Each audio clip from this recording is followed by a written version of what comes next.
दोस्तों, corona virus को लेके बहुत सारी खबरें निकल के आई और बहुत सारी ऐसी चीजें निकल के आई कि ये शायद बहुत तरीके से इकोनॉमी को इम्पैक्ट करता है। ये सिर्फ इंडिया में नहीं हुआ बल्कि बहुत सी ऐसी कंट्रीज थी जहां जहां पे कोरोना वायरस फैला, उनकी इकोनॉमी बहुत तरीके से हिट हुई। जैसे कि अगर हम यूएस की बात करें तो उनकी इकोनॉमी हिट हुई, जिसके लिए उनको एक स्टिमुलस पैकेज लेके आना पड़ा। इसके अलावा अगर हम जर्मनी की बात करें, फ्रांस की बात करें, इटली की बात करें, यूके की बात करें, तो सभी कंट्रीज ने एक स्टिमुलस पैकेज लेके आए, ताकि जो कि एक इकोनॉमिक एक्टिविटी जो कि कंट्री को ग्रोथ की तरफ लेके जाती है, वो सभी कंट्रीज में एक होल्ड पे आ गई थी। और उसको वापस से रिस्टार्ट करने के लिए, उसको वापस से ट्रैक पे लाने के लिए हर कंट्री अपना एक स्टिमुलस पैकेज लेके आई।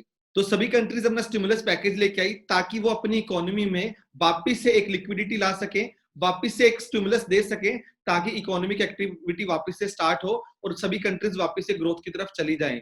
इंडिया में भी कुछ उसी लाइंस पे किया गया। जैसे कि आपको पता है कि इंडिया के प्राइम मिनिस्टर श्री नरेंद्र मोदी ने एक स्पीच देके सबको बताया कि इंडिया में एक स्टिमुलस पैकेज दिया जाएगा, जिसकी डिटेल कल निर्मला सीतारमन जी ने बहुत डिटेल में बताया और बताया कि स्टिमुलस पैकेज कहां कहां पे हिट करेगा। अगर मैं ओवरऑल स्टिमुलस पैकेज की बात करूं तो स्टिमुलस पैकेज 20 लाख करोड़ का होगा, जो कि इंडिया का 10% के इक्वल होगा। 10% ऑफ जीडीपी एक बहुत ही बड़ा अमाउंट होता है, जो कि हमें दिख भी रहा है। और ये कैसे, कौन से सेक्टर को किस तरीके से इंपैक्ट करेगा, आज हम पूरी डिटेल में इसके बारे में बात करेंगे। मैं जगदीप सिंह आपका स्वागत करता हूं ग्रो चैनल में। चलिए स्टार्ट करते हैं आज का वीडियो।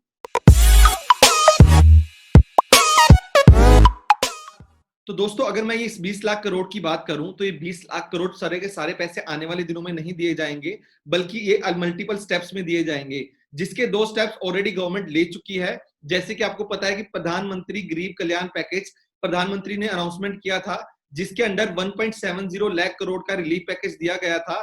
तो ये भी इसका एक पार्ट है। इसके बाद आरबीआई ने भी एक बहुत बड़ा अनाउंसमेंट किया था। उन्होंने वेरियस स्टेप लिए थे, जिसके चलते लिक्विडिटी को वापस से इन्फ्यूज किया जा सके इकोनॉमी में, तो वो भी एक इसका पार्ट होगा। इसके बाद कल निर्मला सीतारमन जी ने स्पीच देके बताया कि जो बाकी दिया हुआ पैसा है वो कैसे, कौन से सेक्टर को टारगेट किया जाएगा। अगर हम बात करें ओवरऑल सेक्टर्स की कि कौन से सेक्टर को ये पैकेज बहुत ज्यादा इंपैक्ट करेगा, तो वो मेनली इन सेक्टर को इंपैक्ट करेगा। उन सेक्टर्स का नाम है cottage industry, MSME sector, labourers, middle class industries, और इसके अलावा और भी बहुत से ऐसे छोटे मोटे सेक्टर जो इंडिया की इकोनॉमी को बहुत तरीके से इंपैक्ट करते हैं। चलिए अब थोड़ी डिटेल में बात करते हैं कि कल की अनाउंसमेंट में जो बताया गया वो कौन से सेक्टर को कैसे इंपैक्ट करता है। तो दोस्तों, अगर हम इस 20 लाख करोड़ की बात करें पूरे स्टिमुलस पैकेज की, तो उसमें से एक जो बहुत इंपॉर्टेंट लेग था प्रधानमंत्री गरीब कल्याण पैकेज का, जिसमें 1.7 लाख रुपए तक का स्टिमुलस दिया गया था। उसका अनाउंसमेंट गवर्नमेंट ने पहले ही कर दिया था। अब बात करते हैं कि उसमें क्या क्या अनाउंसमेंट किए गए थे। जैसे कि आप मेरी स्क्रीन में देख सकते हैं, ये 5 टॉप अनाउंसमेंट्स थे जो प्रधानमंत्री गरीब कल्याण पैकेज के अंडर किए गए। जैसे कि सबसे पहला, हर हेल्थ वर्कर को 50 लाख रुपए तक का इंश्योरेंस।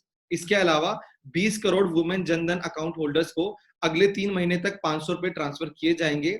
अगर हम मनरेगा की बात करें तो मनरेगा की जो वेजेस होती थी अभी तक 182 रुपीज होती थी, उसको बढ़ा के 202 रुपए कर दिया गया है। इसके बाद अगर मैं फार्मर्स की बात करूं तो फार्मर्स को 2000 रुपए तक का पेमेंट किया जाएगा, जिसका फायदा 8.7 करोड़ फार्मर्स को मिलेगा। गवर्नमेंट ने यह भी सोचा है कि poor senior citizen, poor widows और पुअर दिव्यांग लोगों को भी 1000 रुपीज का पेमेंट किया जाएगा, जिसका फायदा 3 करोड़ लोगों को मिलेगा।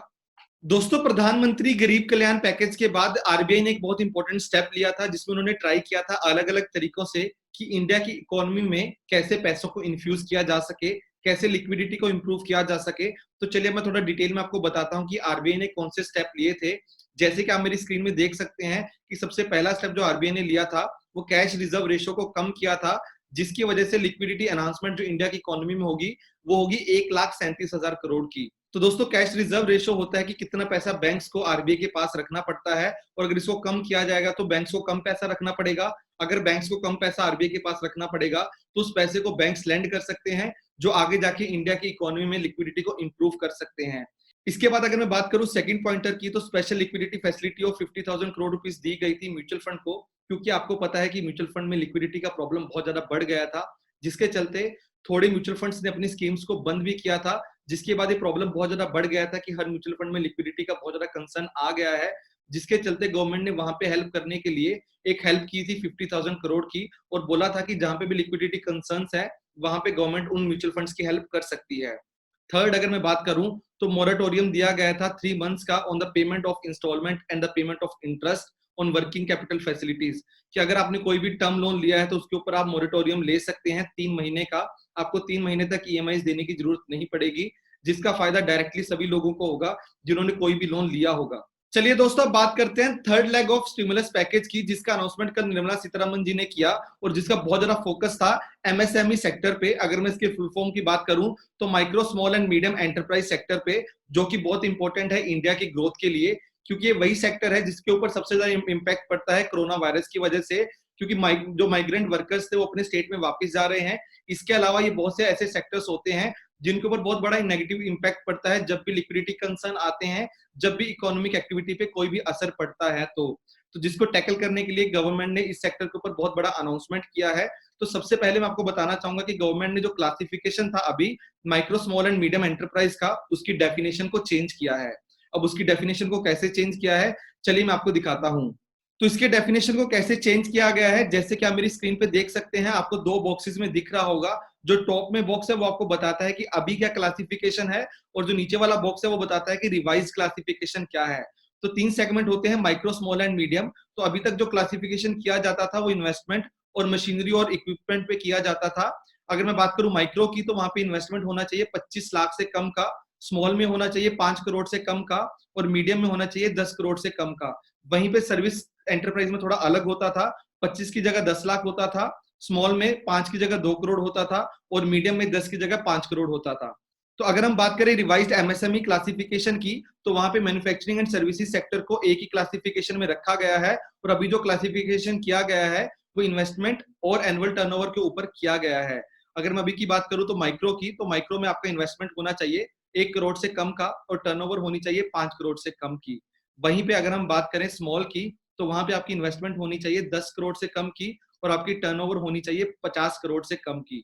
वहीं पे मीडियम में इन्वेस्टमेंट होनी चाहिए 20 करोड़ से कम, और टर्नओवर होनी चाहिए 100 करोड़ से कम। तो ये है नया क्लासिफिकेशन। अब हम बात करते हैं कि यहाँ पे क्या क्या अनाउंसमेंट किया गया। अगर मैं सबसे बड़े अनाउंसमेंट की बात करूं तो गवर्नमेंट ने बताया कि 3 लाख करोड़ का collateral free automatic loan for businesses including MSMEs को दिया जाएगा। चलिए अब इसके थोड़े डिटेल में बात करते हैं कि कैसे और कहां से उनको लोन मिलेगा। चलिए दोस्तों, थोड़ी और डिटेल में बात करते हैं कि एमएसएमई सेक्टर के लिए ये कैसे और क्यों लोन दिया जाएगा, और ये कौन कौन सी एमएसएमई की कंपनीज को बेनिफिट करेगा, और ये कंपनीज कैसे एलिजिबल हो सकती हैं। जैसे कि आप मेरी स्क्रीन पे देख सकते हैं कि सबसे पहला जो अनाउंसमेंट किया गया है गवर्नमेंट के द्वारा, वो बताया गया है कि emergency credit line to businesses MSMEs from banks and NBFCs up to 20% of entire outstanding credit. तो जिसके पास अभी भी कोई क्रेडिट है, जिसके पास अभी भी कोई लोन है, तो उस पूरे लोन का 20% तक का और इमरजेंसी क्रेडिट वो ले सकते हैं गवर्नमेंट से, ताकि वो अपने बिजनेस को आगे बढ़ा सके और उनके बिजनेस इंपैक्ट ना हो। अगर हम बात करें कि कौन सी कंपनीज, कौन से एमएसएमई सेक्टर की कंपनीज इसके अंडर बेनिफिट ले सकती हैं, तो वो कंपनीज इसके अंडर बेनिफिट ले सकती हैं जिनका अभी जो टर्नओवर है वो 25 करोड़ से लेके 100 करोड़ के बीच में है। चलिए दोस्तों, अब थोड़ा डिटेल में बात करते हैं कि एमएसएमई सेक्टर के अंडर गवर्नमेंट ने कौन सी कंपनीज को कैसे बेनिफिट किया। तो इसके अंदर अगर मैं बात करूं, एक बहुत ही स्पेशल अनाउंसमेंट की, तो गवर्नमेंट ने बताया कि बहुत से एमएसएमई कंपनीज होंगी जिनके पास पहले से लोन होगा, और पहले से लोन होने की वजह से वो अपना जो क्रेडिट होगा उसको पेमेंट नहीं कर पा रहे होंगे, और उनका बिजनेस बहुत ज्यादा स्ट्रेस हो गया होगा। तो उसके लिए गवर्नमेंट एक स्कीम लेके आई है। गवर्नमेंट ने बोला है कि इमरजेंसी क्रेडिट लाइन दिया जाएगा उन कंपनीज को जिनका टर्नओवर 25 से लेके 100 करोड़ के बीच में है, और उनको कितना एक्स्ट्रा लोन दिया जा सकता है, तो वो लोन अमाउंट है 20% of their entire outstanding credit.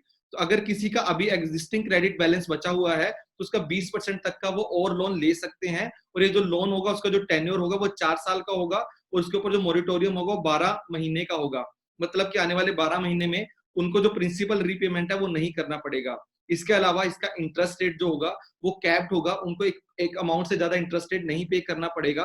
और इसके लिए जो सबसे बड़ी बात, कि सबसे बड़ा जो प्रॉब्लम होता है एमएसएमई सेक्टर में, वो होता है गारंटी और कोलेटरल का। तो यहाँ पे जो उनको लोन दिया जाएगा इमरजेंसी क्रेडिट लाइन के अंडर, वहां पे उनको ना तो कोई गारंटी फीस देनी पड़ेगी और ना ही कोई फ्रेश कोलेटरल देना पड़ेगा। अगर उन्होंने पहले कोई कोलेटरल दिया हुआ है तो उसका ही बेनिफिट लेके वो अभी एक्स्ट्रा लोन ले सकते हैं इमरजेंसी क्रेडिट लाइन के अंडर। वो थोड़ा और लोन ले सकते हैं 20% तक का, ताकि उनके बिजनेस ऑपरेशंस इंपैक्ट ना हो। दोस्तों, अगर मैं बात करूं कुछ कंपनीज की, तो कुछ कंपनीज चाहती हैं कि उनको डेट ना ज्यादा लेना पड़े, और वो प्रेफर करते हैं कि उनकी कंपनी में जो इन्वेस्टमेंट हो वो इक्विटी फाइनेंसिंग के थ्रू हो, ताकि कोई आके उसकी कंपनी में स्टेक खरीद ले और उनको वो पैसा वापस से रीपेमेंट नहीं करना पड़े, जिसकी वजह से, क्योंकि डेट लेने की वजह से बहुत सी कंपनीज के ऊपर स्ट्रेस बढ़ जाता है। तो गवर्नमेंट ने इस चीज का भी ध्यान रखते हुए बताया है कि गवर्नमेंट एक नई स्कीम लेके आई है, जिसके अंडर गवर्नमेंट 50,000 करोड़ रुपीस का इक्विटी फाइनेंसिंग करेगी एमएसएमई सेक्टर के अंदर। तो अगर मैं बात करूं कि फाइनेंसिंग कैसे की जाएगी, तो गवर्नमेंट इसका फंड ऑफ फंड में से इसका फाइनेंसिंग करेगी और इसमें एक कॉर्पस सेट किया जाएगा 10,000 करोड़ का। इसके अलावा सिर्फ उन एमएसएमईज में ये इन्वेस्टमेंट किया जाएगा जिनमें बहुत ज्यादा ग्रोथ का पॉसिबिलिटी होगी, बहुत ज्यादा पोटेंशियल होगी, तो उनको ये इक्विटी फाइनेंसिंग का फायदा मिल सकता है। दोस्तों अब बात करते हैं एनबीएफसी सेक्टर की। आपको पता है कि एनबीएफसी सेक्टर बहुत बुरे तरीके से इंपैक्ट हुआ था जब से कोविड सिचुएशन आया है। इससे पहले भी बहुत से ऐसे केसेस हुए थे जिसका बहुत नेगेटिव इंपैक्ट पड़ा था एनबीएफसी सेक्टर पे। तो कल के अनाउंसमेंट में गवर्नमेंट ने बताया कि 30,000 करोड़ का स्पेशल लिक्विडिटी मेजर्स दिए जाएंगे एनबीएफसी सेक्टर को, ताकि वहां पे लिक्विडिटी की प्रॉब्लम ना निकल के आए। इसके अलावा आपको पता है कि एनबीएफसी सेक्टर में जब वो पैसा कहीं पे लैंड करते हैं और वो पैसा वापस नहीं आता, तो उनको बहुत बड़ा लॉस होता है, जिसके चलते गवर्नमेंट ने वहां पे भी एक अनाउंसमेंट किया। गवर्नमेंट ने बताया कि पार्शियल क्रेडिट गारंटी स्कीम लाया जाएगा, ताकि जिसका डायरेक्टली फायदा मिले एनबीएफसी सेक्टर को, ताकि उनको कैपिटल लॉस ना हो। अगर उनके बिजनेस में पहले से भी स्ट्रेस्ड एसेट्स हैं, तो उनको आने वाले टाइम उनका लॉस कम किया जा सके। दोस्तों आपको ये तो पता ही होगा कि जब भी कोई कॉन्ट्रैक्टर काम करना स्टार्ट करता है, चाहे वो कॉन्ट्रैक्टर रियल एस्टेट डेवलपर हो, चाहे वो कोई भी पब्लिक सेक्टर का काम कर रहा हो, जैसे कि रोड बनाना या ब्रिजेस बनाना, तो वहां पे जो टाइम होता है वो बहुत इंपॉर्टेंट होता है। अगर वो गिवन टाइम में उस प्रोजेक्ट को खत्म नहीं करते, तो उनको वो पेनल्टी लगती है, उनको उतना ज्यादा फायदा नहीं होता जितना उन्होंने सोचा होता है। तो कोविड की वजह से उन कॉन्ट्रैक्टर्स के ऊपर भी बहुत बुरा असर पड़ा था, क्योंकि वर्कर्स वहां से निकलने स्टार्ट कर दिए गए थे और काम ऑलमोस्ट 1 से लेकर 2 महीने तक के लिए रुक गया था। तो गवर्नमेंट ने अभी सभी कॉन्ट्रैक्टर्स को 6 महीने का एक्सटेंशन दिया है। तो उनका जो भी डेडलाइन था काम कंप्लीट करने का, उस डेडलाइन को 6 महीने तक के लिए बढ़ा दिया गया है। तो गवर्नमेंट ने बताया कि जो नॉन सैलरीड लोग हैं, वहां पे जो उनका टीडीएस और टीसीएस है, उसको 25% से कम कर दिया जाएगा, जिसके चलते 50,000 करोड़ की लिक्विडिटी इन्फ्यूज होगी इंडिया की इकोनॉमी में, जिसका फायदा डायरेक्टली लोगों को मिलने के बहुत ज्यादा चांसेस बढ़ जाते हैं। तो दोस्तों अगर मैं इनकम टैक्स रिटर्न फाइलिंग की बात करूं, तो उसकी डेडलाइन को 31 जुलाई 2020 से बढ़ा के 31 अक्टूबर 2020 कर दिया गया है, जिसका फायदा आप सब टैक्स पेयर्स को मिलेगा, क्योंकि टैक्स पे करने में बहुत सी चीजें होती है जिसका आपको ध्यान रखना पड़ता है, और कोविड की वजह से उसके ऊपर असर पड़ा था, जिसके चलते उसकी डेडलाइन को भी बढ़ाया गया है। तो दोस्तों ये वीडियो हम लेके आए थे ताकि आपके तक एक इन्फॉर्मेशन पहुंच सके कि जो गवर्नमेंट ने अनाउंसमेंट किया था वो मेनली कौन कौन से सेक्टर्स को कैटर करता था, वो एमएसएमईज को कैसे इंपैक्ट करता है। इसके अलावा गवर्नमेंट ने कौन कौन से चीजों के ऊपर फोकस करके आम आदमी तक पैसा पहुंचाने का ट्राई किया, ताकि एक लिक्विडिटी पोजीशन जो पूरी कंट्री की है वो इंप्रूव हो सके। इसके अलावा जो इकोनॉमिक एक्टिविटी है जो पूरे तरीके से रुक गई थी बीच में, उसको वापस एक अच्छे से रिस्टार्ट किया जा सके। अगर आपको वीडियो अच्छी लगी तो इस वीडियो को लाइक करें, कमेंट करके हमसे कोई भी क्वेश्चन पूछ सकते हैं। तो दोस्तों अगर आपने अभी तक ग्रो के चैनल को सब्सक्राइब नहीं किया, तो जल्दी से ग्रो के चैनल को सब्सक्राइब करें, क्योंकि इस चैनल के ऊपर हम हर वीक 3 से 4 वीडियोस एजुकेशनल पर्पस के ऊपर डालते हैं, जो आपको एक बहुत ही अच्छा और इंटेलिजेंट इन्वेस्टर बनने में बहुत ज्यादा हेल्प करता है। Happy investing.